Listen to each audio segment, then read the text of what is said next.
জ্ঞান এমন এক সম্পদ যা চুরি হয় না, ভাগ করলে কমে না, বরং আরও বাড়ে। অশিক্ষা হলো অন্ধকার, আর শিক্ষা সেই আলো যা মানুষকে মানুষ বানায়। ডিগ্রি নয়, আসল শিক্ষা হলো মানুষ হওয়া শেখা। ভালো ফলাফল নয়, ভালো চিন্তা, এই হলো সত্যিকারের শিক্ষা। শিক্ষা শুধু বইয়ে নয়, প্রতিদিনের ভুল থেকে শেখার মধ্যেই আছে। বাহিরে যতই সুন্দর হও না কেন, মনের অন্ধকার মুছে দেয় শুধু শিক্ষা, কারণ জ্ঞানই মানুষকে শ্রেষ্ঠ করে তোলে। আজ যদি সময় নষ্ট করো, আগামীকাল সময় তোমায় নষ্ট করবে। তাই এখনই নিজের সময়টা শেখায় ব্যয় করো। ভুল করা খারাপ না, ভুল থেকে না শেখাই সবচেয়ে খারাপ, কারণ প্রতিটা ভুলই একটা নতুন পাঠ। শিক্ষা মানে শুধু বই না, শিক্ষা মানে বোঝা, কে কষ্টে আছে, কে সাহায্য চায়। এই বোঝাটাই মানুষকে প্রকৃত শিক্ষিত করে।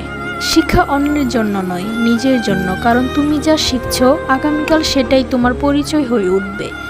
শিক্ষা শুধু চাকরি দেয় না, শিক্ষা শেখায় কিভাবে ভালো মানুষ হওয়া যায়। শোনো, পড়াশোনা মানে শুধু বই মুখস্থ না, পড়াশোনা মানে শেখা কিভাবে নিজের জীবনটা সুন্দর করা যায়।